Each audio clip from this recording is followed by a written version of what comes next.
25% लोगों का IQ होता है अच्छा, 50% का होता है औसत और 25% का होता है बिलो एवरेज। 50% का एवरेज है। ये कैसे निकलता है फार्मूला, जब उसमें आएंगे तो समझेंगे। फार्मूला है पूरा इसका।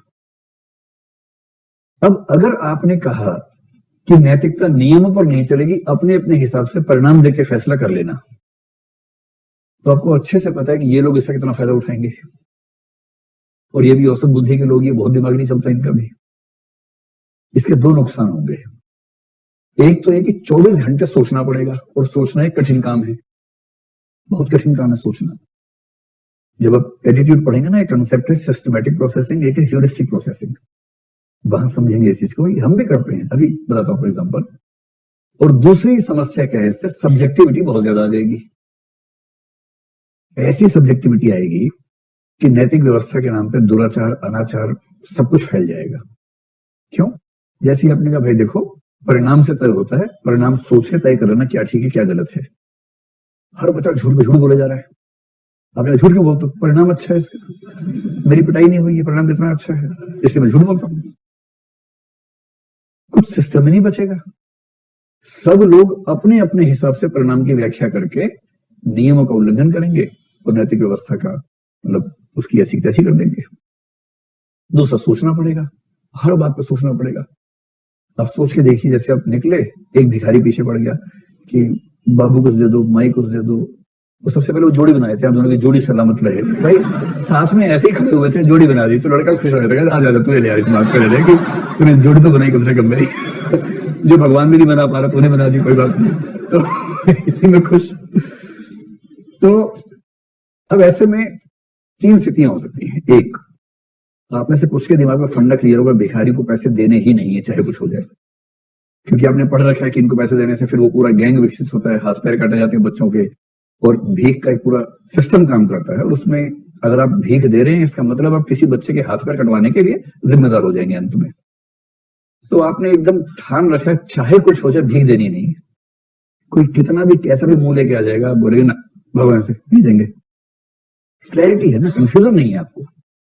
दूसरा है, उसका नियम है, जो आएगा कुछ ना कुछ देना है उसको। कोई है, बाबू दे दो, लो 1 रुपया, लो भाई। वो 10-20 सिक्के लेके निकलता है घर से, जब भी निकलता है। कोई आया, लो 1 तुम भी ले लो। तो पार्ले जी का पैकेट लेके निकलता है कि 1 बिस्किट तू ले ले भाई, 1 तू खा ले, किसी तरह से। सुविधा है, क्लैरिटी है, कंफ्यूजन नहीं है।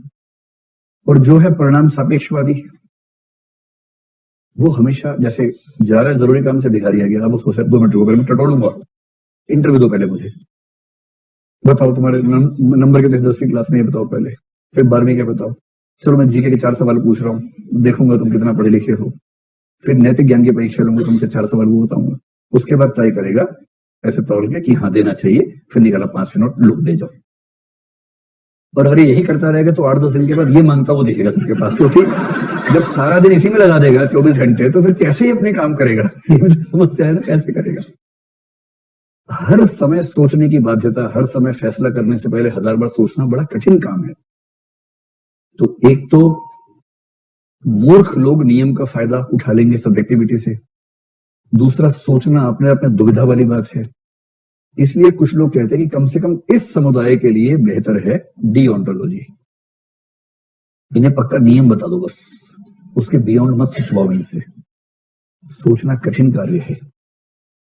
मुझे ध्यान है कि बकरीद के दिन एक मुस्लिम मित्र से मैंने पूछा, बड़ा धार्मिक आदमी, मैंने उससे पूछा, मैंने कहा तुम ये बताओ, हर साल बकरीद के दिन बकरे काट देते हो, पहले पालते हो घर में उसको, फिर काटते हो, खराब नहीं लगता तुम्हें?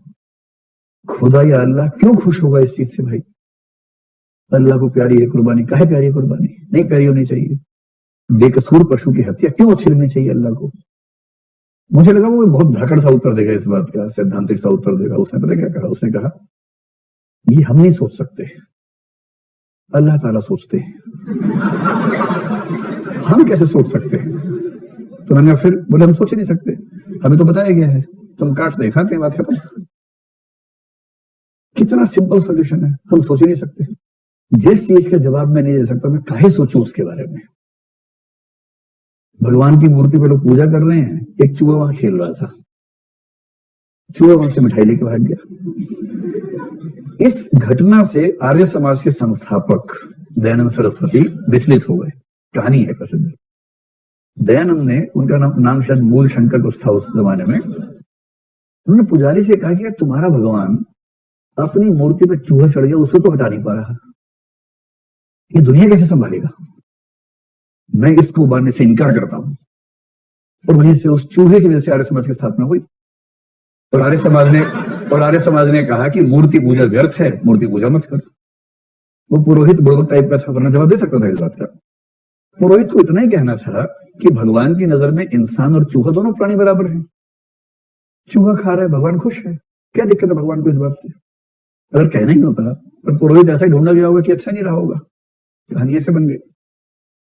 लेकिन एक तर्क बन गया, और तर्क ये कि हम ऐसे ईश्वर को मानने से इनकार करते हैं जो अपने आप को नहीं बचा सकता।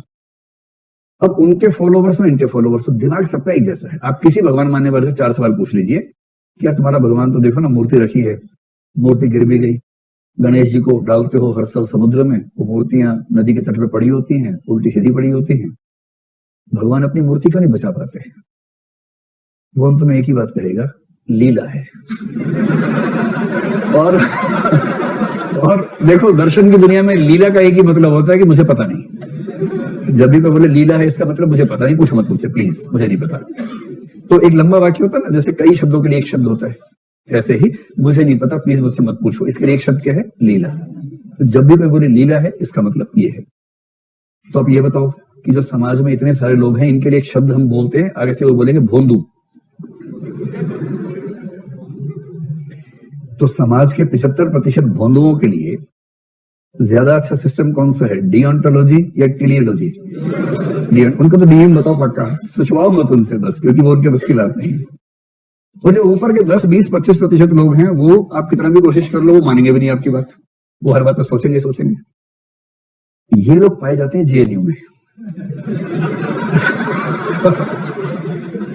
तो जेएनयू हर बात पे नाराज क्यों रहता है? क्योंकि जेएनयू उन लोगों से बना हुआ है जो औसत बुद्धि से आगे के लोग हैं।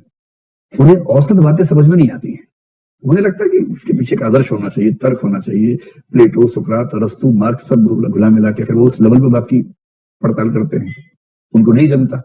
वो बुरे लोग नहीं है, वो बहुत शानदार लोग हैं, और बहुत शानदार व्यक्ति पटरी पे आमतौर पर आ नहीं पाता है। वो होता है, हर जगह होता है ऐसा। अमेरिका का हार्वर्ड और भारत का जेएनयू दोनों बहनें हैं। वहां हार्वर्ड वही काम करता है जो यहाँ जेएनयू करता है। ट्रंप हार्वर्ड से उतना ही परेशान है जितना मोदी जेएनयू से परेशान है। दोनों को परेशानी अपने अपने विश्वविद्यालय से बराबर मात्रा में, क्योंकि कायदे के विश्वविद्यालय में जब मुक्त विचार होंगे तो मुक्त विचार व्यवस्था को चुभते हैं, हर जगह चुभते हैं। ये संकट ध्यान रखिएगा कि बहुत समझदार व्यक्ति टीनियोलॉजी के पक्ष में खड़ा होगा, और एक सामान्य या ये भोंदू व्यक्ति जो होगा उसके लिए बेहतर है कि वो डिओन्टोलॉजी के पक्ष में रहे। इसलिए जब गीता में कृष्ण कहते हैं कि कर्म किए जा, फल की चिंता मत कर तू इंसान, उनको पता है कि 3/4 भोंदू हैं। अरे तू सोच मत यार, तू बस कर्म कर। तो कर्म किए जा रहे। फिर कृष्ण सवाल डाल दिया मन के अंदर, पूछ रहे बाबा क्या होगा? सोच मत, तू बस कर, भगवान देखेगा। सोचने वाला काम वहां छोड़ गए।